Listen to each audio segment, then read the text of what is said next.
नमस्कार दोस्तों, मैं हूं गणेश कुमार चतुर्वेदी और आपके सामने आज लेकर आए हैं नए टॉपिक के रूप में मैक्रो मॉलिक्यूल। यानी कि लार्ज मॉलिक्यूल होते हैं वो कैसे होते हैं, किस प्रकार की इसकी शेप होती है और किस प्रकार ये बनती हैं, किन विधियों के द्वारा बनती हैं। तो मैक्रो मॉलिक्यूल के बारे में हम आपको बताने वाले हैं। तो मैक्रोमोलिक्यूल होता है वो किस प्रकार से होता है। तो मैक्रोमोलिक्यूल होता है वो देखो क्या होता है। Macromolecule is a large molecule. Macromolecule और एक क्या होता है, एक प्रकार से बड़ा मोलिक्यूल होता है जिसमें इन विच जिसमें क्या होता है, टू एंड मोर यानी दो या दो से अधिक मोलिक्यूल, डिफरेंट मोलिक्यूल या सेम मोलिक्यूल या फिर एटम्स होते हैं वो क्या होते हैं, कंबाइंड होती हैं यानी जुड़े होते हैं, मिलकर एक श्रृंखला बनाती हैं या जुड़ करके एक बड़ा मॉलिक्यूल बनाती हैं। उससे क्या कहा जाता है, मैक्रोमोलिक्यूल कहा जाता है।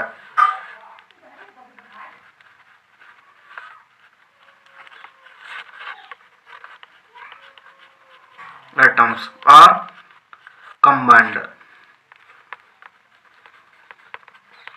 क्या होते हैं, जुड़े होते हैं और क्या बनाती हैं, एक बड़ा मॉलिक्यूल बनाते हैं।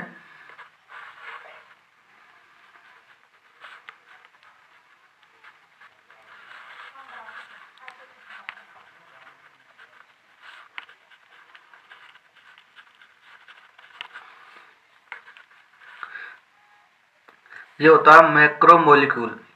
Macromolecule is a large molecule. Macromolecule large molecule होता है, बड़ा मोलिक्यूल होता है। इन विच जिसमें टू और more molecule and atoms are combined होती हैं, मतलब जुड़े होती हैं, are formed a large molecule और एक लार्ज मोलिक्यूल का निर्माण करते हैं। अब इसमें जो लार्ज मोलिक्यूल होते हैं या मैक्रोमोलिक्यूल होती हैं, इसका जो एग्जाम्पल्स हैं वो क्या है देखो। जैसे जैसे कि होता है प्रोटीन, ले लीजिए protein, nucleic acid, nucleic acid के बाद में है आपका पॉलीमर एंड फाइबर्स, रेसे भी होती हैं इस प्रकार से। तो ये इसके क्या होते हैं, एग्जाम्पल्स पाए जाते हैं मैक्रोमोलिक्यूल के। अब जो मैक्रोमोलिक्यूल्स में हम मेनली रूप से इसमें पढ़ते हैं, ज़्यादातर पॉलीमर्स को पढ़ते हैं। तो हम यहाँ पे हेडिंग डालते हैं पॉलीमर। पॉलीमर क्या होती हैं इसके बारे में हम आपको बताएंगे।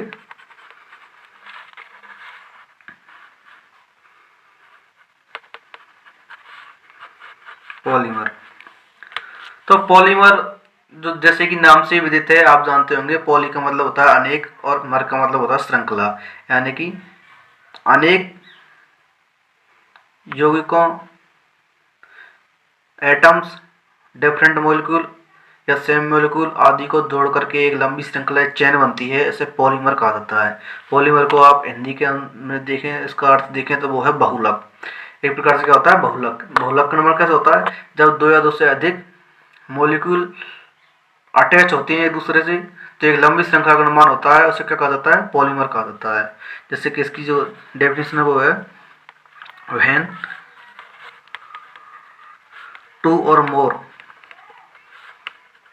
molecule यूनिट्स, जब दो या दो से अधिक मॉलिक्यूल यूनिट्स होती हैं वो क्या करती हैं, कंबाइंड होती हैं, अटैच होती हैं।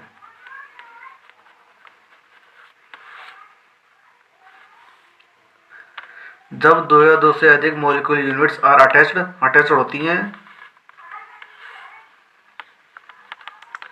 With the help of polymerisation.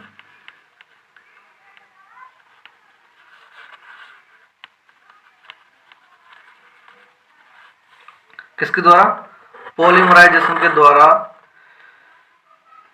जो मॉलिक्यूल होते हैं वो अटैच होते हैं एक दूसरे से, दो या दो से अधिक, तो किसका निर्माण करते हैं, form a long chain. Long chain का निर्माण करते हैं, इसका नाम क्या कहलाते हैं, या लॉन्ग चेन के दो, लॉन्ग चेन स्ट्रक्चर बोल देते हैं इसको, नॉन एज। तो क्या कहलाती है वो, पॉलीमर कहा जाता है।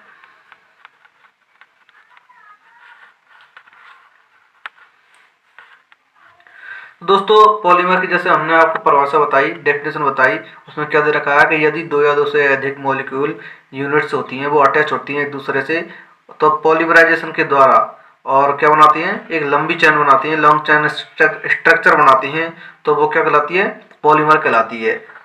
जैसा कि हम एग्जाम्पल में बताने वाले हैं, एग्जाम्पल ले लेते हैं इसका, हम लेंगे यहाँ पर एथेन, एथीन ले लेते हैं एग्जाम्पल, एथीन। देखो एथीन क्या होती है, यहाँ पर हम नॉर्मल एथीन ले लेते हैं, CH2 डबल बॉन्ड CH2, यहाँ पर ये नॉर्मल एथीन ले ली हमने, यानी कि एथीन होती है यहाँ पर वो क्या है, एक तरीका से मोनोमर यूनिट्स होती है, क्या होती है, मोनोमर यूनिट्स।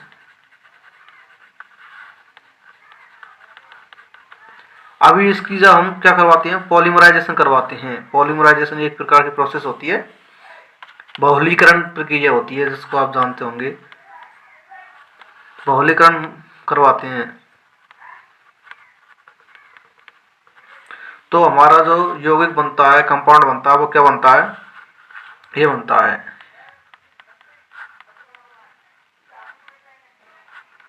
इस प्रकार से बनता है। यानी कि क्या हो जाते हैं, एक प्रकार से इसमें बहुत सारी श्रृंखला जुड़ जाती है, यानी कि जो एन का मतलब होता है यहाँ पर अनंत, मतलब जितनी लंबी श्रृंखला जोड़ते जाएंगे या जितने मॉलिक्यूल इसमें जोड़ते जाएंगे, ये श्रृंखला जुड़ती जाएगी और इस प्रकार से लंबी चेन के रूप में बन जाएगी, जिस प्रकार हम दर्शाने वाले हैं। देखो इस प्रकार से बनेगी कुछ, CH2 bond CH2 bond CH2 bond CH2, इस प्रकार से चलती जाएगी ये, यानी इधर भी कोई पता नहीं इसका कहाँ तक जाएगी, इसका भी कोई पता नहीं, अनंत तक चलती है। इसलिए इसको क्या लगा देते हैं हम, एन लगा देते हैं। एन होती है यहाँ पर पुनरावृत्ति की संख्या, मतलब कितनी बार जोड़ा जा सकती है। तो ये क्या हो गया हमारा, ये हो गया हमारा पॉलीथीन, क्या बन गई, पॉलीथीन। ये हो गया हमारा पॉलीमर, पॉलीथीन पॉलीमर हो गया। जो कि पॉलीथीन को आप जानते ही होंगे, जो थैली होती है पॉलीथीन की वो बनाई जाती है पॉलीथीन से, एक प्रकार से पॉलीमर ही होता है। अब क्या होता है, जो मोनोमर यूनिट्स होती हैं, ये जो मोनोमर यूनिट्स होती हैं वो मोनोमर यूनिट्स क्या होती हैं, इसके बारे में भी हम आपको बताएंगे। तो मोनोमर यूनिट्स होती हैं, वो बताते हैं कि मोनोमर यूनिट्स होती हैं वो यूनिट्स होती हैं कि जिनके वो स्ट्रक्चर होती हैं जिनके बार बार रिपीटेशन के द्वारा एक लंबी श्रृंखला बनती है, उससे क्या कहा जाता है, मोनोमर यूनिट्स कहा जाता है। अब मोनोमर यूनिट्स होती हैं वो देखो क्या होती है, monomer units the basic structures, मतलब क्या है, एक बेसिक स्ट्रक्चर होती है, बेसिक संरचना होती है जिसको रिपीटेशन के द्वारा यानी कि बार बार पुनरावृत्ति के द्वारा और क्या बनाया जाता है, पॉलीमर बनाया जाता है। तो ये जो बेस होता है वो किसके ऊपर आधारित है, मोनोमर यूनिट्स के ऊपर आधारित होती है। मोनोमर यूनिट्स होती हैं उनको मिलकर के ही बनाया जाता है पॉलीमर, इसलिए ये मोनोमर यूनिट्स के ऊपर आधारित होती हैं। तो क्या है, the basic structure, basic structure units bye non which, basic structure units होती हैं जिसको क्या कहा जाता है, जिनके रिपीटेशन के द्वारा बनती है,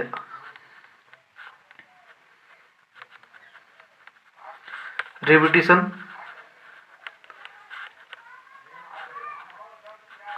टू फॉर्म पॉलीमर, पॉलीमर का निर्माण करती हैं। तो ऐसे क्या कहा जाता है, also known as monomer units कहा जाता है। क्या कहा जाता है, मोनोमर यूनिट्स कहा जाता है। ये एक प्रकार से क्या होती है, पॉलीमर की या बहुलक की क्या होती है, एक प्रकार से इकाई होती है। अभी जो इकाई है इसके जो एग्जांपल्स होते हैं वो क्या होते हैं, मोनोमर यूनिट्स के जो एग्जांपल्स हैं वो क्या होते हैं, जैसे एथिन ले ली जाए, स्टायरीन ले ली जाए, विनाइल क्लोराइड ले ली जाए, तो ये क्या हो जाती है, एग्जांपल्स हो जाती है। इसके एग्जांपल्स हैं वो निम्न है, इथेन ले लिया मतलब इथीन, एथिन बोल देते हैं उसको। स्टायरिन ले लिया,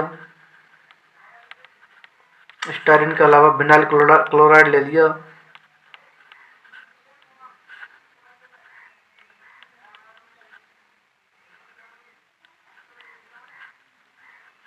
विनाइल क्लोराइड ETC, आगे जो भी है कुछ भी जो आएगा उसको हम बताते जाएंगे आपके लिए। तो ये क्या क्या ले लिया हमने, ये होती है हमारी मोनोमर यूनिट्स। मोनोमर यूनिट्स होती हैं ये। अब इनके बार बार रिपीटेशन के द्वारा या बार बार इसको आगे जोड़ करके एक श्रृंखला चेन बनाई जाती है पॉलीमराइजेशन के द्वारा। उसे क्या कहते हैं, पॉलीमर कहते हैं, यानी बहुलक कहते हैं। अब हमारी जो मेन जो प्रोसेस है यानी जो पॉलीमराइजेशन है उसके बारे में हम आपको बताने वाले हैं कि पॉलीमराइजेशन क्या होता है। तो पॉलीमराइजेशन होती है वो क्या होती है, जब बहुत सारे दो या दो से अधिक मोनोमर यूनिट्स अटैच होती हैं और पॉलीमर का निर्माण करती हैं, और यह जिस विधि के द्वारा बनता है या मेथड के द्वारा बनता है उसे क्या कहा जाता है, पॉलीमराइजेशन कहा जाता है। अब क्या है पॉलीमराइजेशन।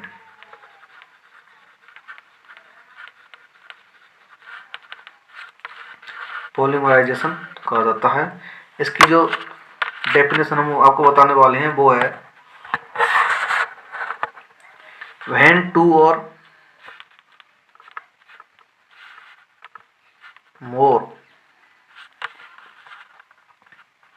monomer units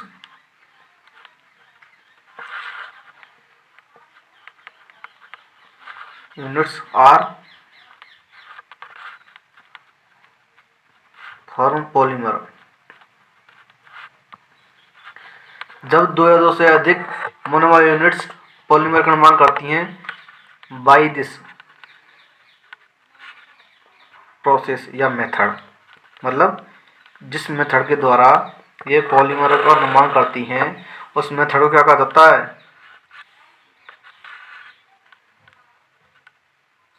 उस मेथड को कहा जाता है नॉन एज पॉलीमराइजेशन।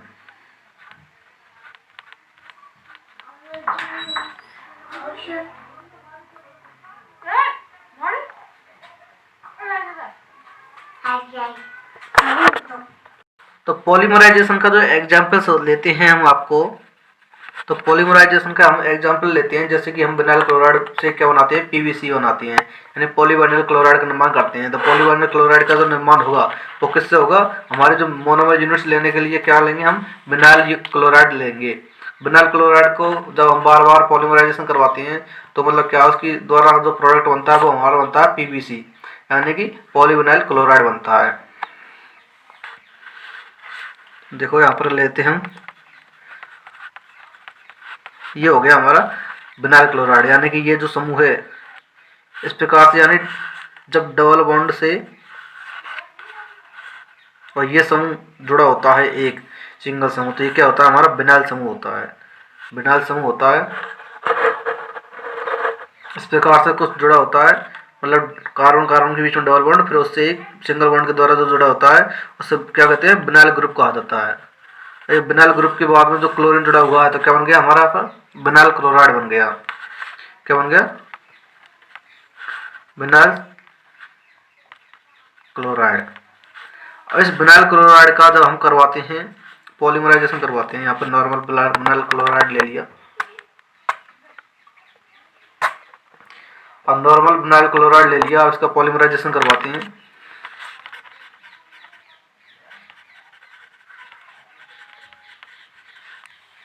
तो हमारा जो बनने वाला है वो इस प्रकार से बनेगा कुछ CH2 bond CH bond Cl bond CH2 bond CH bond Cl, इस प्रकार से, यानी कि जो पुनरावृत्ति है वो बढ़ती चल जाती है। उसको हम शॉर्ट में लिखने के लिए n लगा देते हैं, क्योंकि n का मतलब होता है यहाँ पर कि हमारी जो श्रृंखला है वो अनंत तक चलती है, मतलब जितनी लंबी बन सकती है, जितने मॉलिक्यूल जोड़ेंगे उतनी लंबी हो जाएगी। तो इसका जब फॉर्मेशन हुआ ये प्रोडक्ट बना हमारा PVC को तो आप जानते ही होंगे, पॉलीविनाइल क्लोराइड।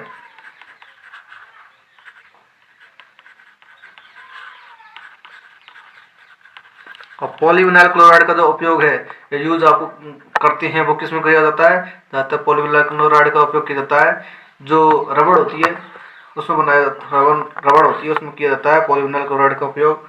पीवीसी की, या फिर मतलब क्या कुछ ऐसे जो कुछ ऐसे पदार्थ बनाने में किया जाता है, जैसे कि मतलब जो प्रत्यास्थ हो उसके लिए, यानी कि जो कुर्सी टेबल बनाने के लिए भी जिसमें पीवीसी का उपयोग करते हैं, या रबड़ के टायर कुछ बनाने में इसका उपयोग किया जाता है। क्या है? पॉलीविनाइल क्लोराइड का। अब हम यहाँ पर देखते हैं आपको कि जो पॉलीमर होते हैं वो कितने टाइप के होते हैं। ये तो हमने आपके लिए अभी तक बताई डेफिनेशन पॉलीमर की। पॉलीमर क्या होते हैं? पॉलीमराइजेशन, मैक्रोमोलिक्यूल, मोनोमर यूनिट्स, उसके कुछ एग्जांपल्स अब आपके हम बताने वाले हैं। पॉलीमर होते हैं वो कितने प्रकार के होते हैं। तो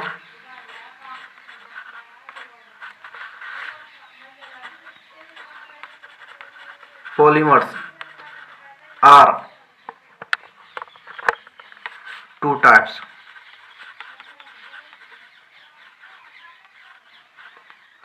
दो टाइप के होते हैं। पहला होता है हमारा नेचुरल,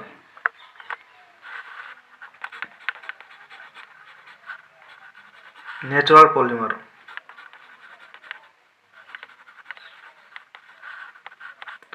दूसरा होता है अपन का कृत्रिम होता है, उसे सिंथेटिक कहते हैं,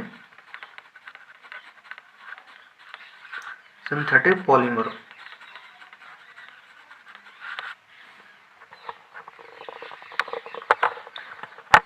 इस प्रकार से दो प्रकार के पॉलीमर पाए जाते हैं। एक नेचुरल होता है यानी कि प्राकृतिक, दूसरा होता है सिंथेटिक यानी कि कृत्रिम।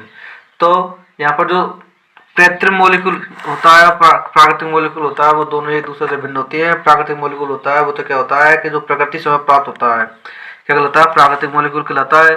और जिसको मानव निर्मित किया जाता है, मानव के द्वारा बनाया जाता है हाथों से, तो उसको क्या कहा जाता है? कृत्रिम मॉलिक्यूल कहा जाता है। तो प्राकृतिक मॉलिक्यूल होती हैं उसके बारे में हम आपको बताते हैं। यहाँ पर लेते हैं हम पहला नेचुरल।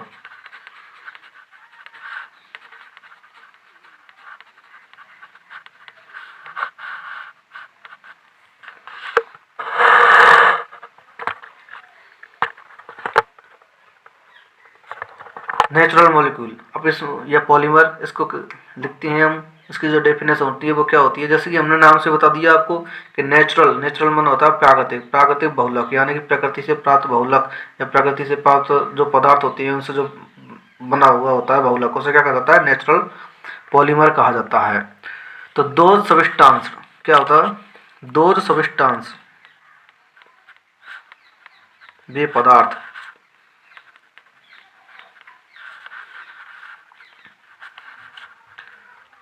आर ऑब्टेन्ड यानी प्राप्त होती हैं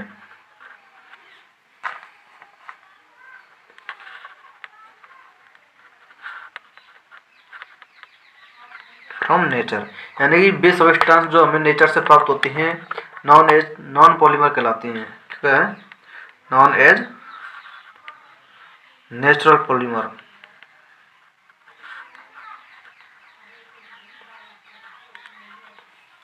नेचुरल पॉलीमर कहलाते हैं। ये होती हैं वो क्या होते हैं? जो हमारी बॉडी में पाई जाती हैं, बॉडी के लिए भी आवश्यक होती हैं। जैसे कि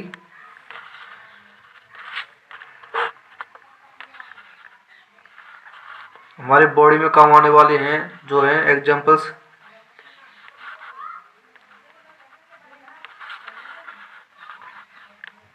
न्यूक्लिक एसिड, न्यूक्लिक एसिड में आपने देखा होगा आरएनए, डीएनए आदि पाए जाते हैं। और दूसरा है सेलुलोज,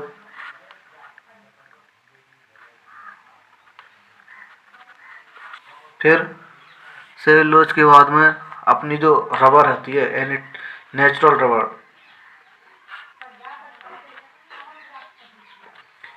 ये होती हैं हमारे जो ये होते हैं वो क्या होते हैं? नेचुरल पॉलीमर के रूप में जान जाते हैं, जो हमारे शरीर में भी काम आते हैं, हमारे शरीर का निर्माण भी करते हैं। जैसे न्यूक्लिक एसिड होते हैं, आरएनए, डीएनए, सेलुलोज वगैरह होते हैं जो पत्तियों में पाया जाता है। या और नैतृत्व में पाया जाता है। और नेचुरल रबर भी होती है एक प्रकार से। नेचुरल रबर होती है वो किससे प्राप्त होती है? ये प्राप्त होती है मिल्क सब्सटेंस होता है, ये लेटेक्स से प्राप्त होती है। ये भी लेटेक्स से प्राप्त होती है। ये क्या होती है? नेचुरल रबर किससे? लेटेक्स से प्राप्त की जाती है। ये होती है जो हमारी नेचुरल रबर होती है और लेटेक्स से प्राप्त की जाती है। अभी हमारा जो दूसरा पॉलीमर है वो हमारा पॉलीमर है सिंथेटिक।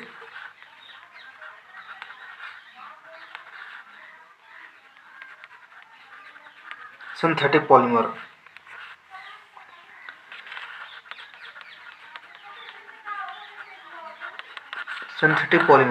जैसा कि नाम से विदित है, कृत्रिम पॉलीमर मतलब मानव निर्मित पॉलीमर को क्या कहा जाता है? कृत्रिम मॉलिक्यूल या कृत्रिम पॉलीमर कहा जाता है। इसको 4 भागों में बांटा गया है।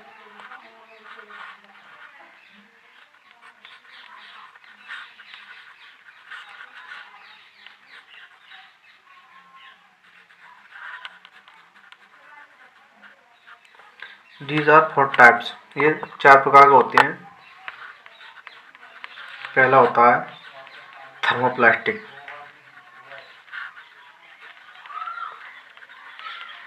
दूसरा होता है हमारा थर्मोसेटिंग प्लास्टिक,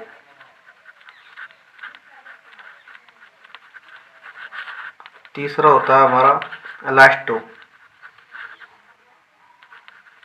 इलास्टोमर, और चौथा हमारा जो होता है वो होता है synthetic fibres.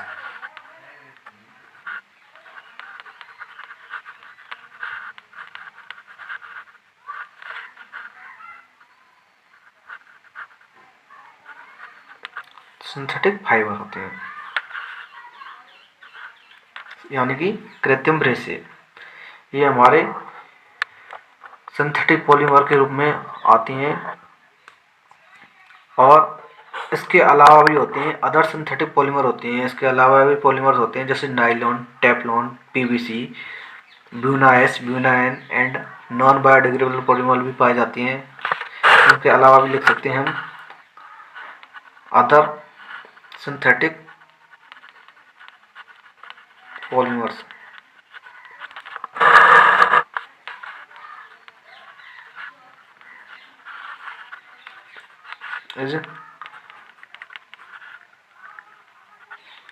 Nylon, Teflon, PVC,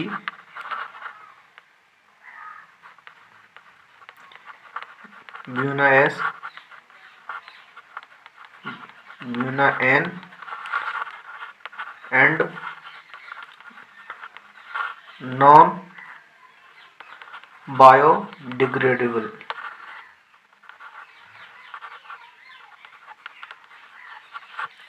polymer. मतलब कि क्या होता है, इसके सिंथेटिक पॉलीमर होते हैं वो मानव निर्मित होती हैं। इस पर लिख देते हैं हम मानव संश्लेषित। इनको 4 भागों में विभाजित किया गया है: थर्मोप्लास्टिक, थर्मोसेटिंग प्लास्टिक, इलास्टोमर और synthetic fibres. Other synthetic polymers होते हैं मतलब इनके अलावा भी पॉलीमर्स पाए जाते हैं जैसे कि नाइलॉन है, टेफ्लॉन है, पीवीसी है, ब्यूना एस है, ब्यूना एन है एंड नॉन बायोडिग्रेडेबल पॉलीमर होते हैं यानी कि जिनका निम्नीकरणीय नहीं होता है। वो क्या होते हैं? कृत्रिम पॉलीमर्स कहलाते हैं यानी जैव अनिम्नीकरणीय पदार्थ होते हैं या बहुलक होते हैं। वो क्या कहलाते हैं? सिंथेटिक पॉलीमर के रूप में आते हैं। यहाँ तक के लिए ही आज की वीडियो में हम आपको लेक्चर में आपको इतना ही पढ़ाते हैं। अगली वीडियो में हम आपको लिए लेके आएंगे कि जो टेफ्लॉन है, PVC, Buna S, Buna N ये किस प्रकार बनाए जाते हैं, इनका संश्लेषण किस प्रकार से होता है, किस विधि द्वारा बनाया जाता है, इसके बारे में हम आपको बताएंगे। तो दोस्तों अभी तक हमारा आपने चैनल सब्सक्राइब नहीं किया हो तो चैनल को सब्सक्राइब करें, लाइक कमेंट ज़रूर करें और बेल आइकन को दबाना ना भूलें ताकि हमारी जो नई वीडियो आए तो आपके साथ पृष्ठ पर यानी यूट्यूब पर आती रहे, आपको नोटिफिकेशन मिल जाए और आप ऐसे ही हमारे यूट्यूब के साथ जुड़े रहें, जिससे आपका जो हर टॉपिक है वो अच्छे प्रकार से क्लियर हो। और यदि किसी को सवाल वगैरह कुछ करना हो तो उसको लाइक कमेंट में ज़रूर बताएं, ताकि हम अगली वीडियो में आए तब आपको उस क्वेश्चन का आंसर ज़रूर बता सकें। थैंक यू दोस्तों।